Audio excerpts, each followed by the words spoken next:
I was coming back late from a friend's house. It was maybe close to midnight, and I didn't feel like walking in the dark, so I booked a rideshare like I normally do. No big deal, right? Just tap the app and wait. The car showed up faster than I expected. Maybe 3 minutes tops, and it was the same make and color that the app showed. A dark gray sedan, so I didn't think twice about it.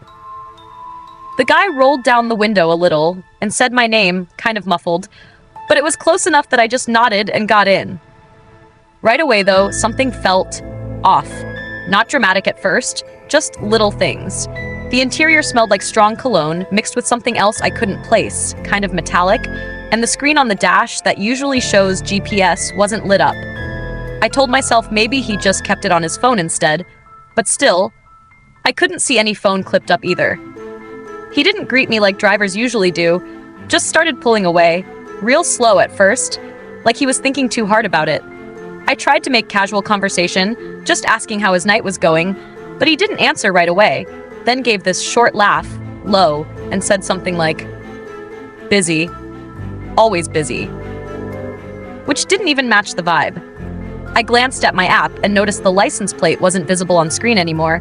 It just said, "Verifying driver." I'd never seen that before. My stomach dropped a little, but I told myself maybe it was just a glitch. Then I checked the actual plate through the window reflection, and that's when I realized it didn't match. Not even close. My chest got tight, but I forced a smile like I hadn't noticed anything, because what was I supposed to do? Scream right there? We were already merging onto a bigger road. The thing that really pushed me from unease to actual fear was the route. I know the way home like the back of my hand, and he missed the first obvious turn. I spoke up lightly like, "Oh hey, the GPS might have lagged, but you can just turn left here instead." He didn't react, just kept driving straight. I repeated myself a little louder, and he kind of glanced at me in the rearview mirror, his eyes looking almost blank, and said, "Don't worry, I know a faster way." That phrase hit me like ice because it's exactly the kind of thing you read in bad stories. I laughed nervously and said, "Okay," but inside my brain was firing alarms.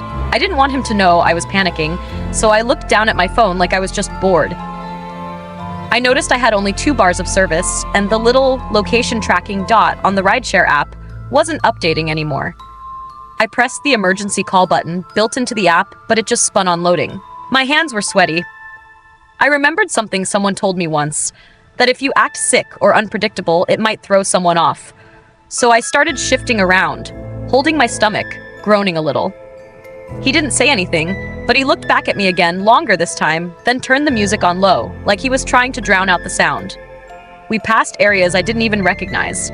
No houses, just long stretches of road with woods on both sides. That's when I decided to act. I told him, firm but still trying to sound casual, "Hey, I actually need to stop at that gas station we just passed. I promised my roommate I'd grab something." He didn't slow down. My heart was pounding, so I said louder, almost snapping, "Pull over. I'm gonna be sick." Finally, he braked hard, too hard, the seatbelt cutting into me. He muttered something I couldn't hear, and for a second I thought he might just keep me locked in. But the doors weren't child-locked, thank God. I pushed it open and stumbled out, half pretending to gag. He sat there, engine still running, and then he leaned over and said quietly, "You shouldn't be out here this late." Then he sped off, tires screeching, and I was left on the side of the road, my chest heaving like I'd just run a marathon. I looked around and realized I had no idea where I even was. I had to walk nearly 20 minutes before I found a small diner still open. When I asked to use their phone, the woman behind the counter gave me this look like she already knew something was wrong. I called a real cab and finally got home safe. But I swear when I checked the app later, there was no record of that ride at all. Like it never happened.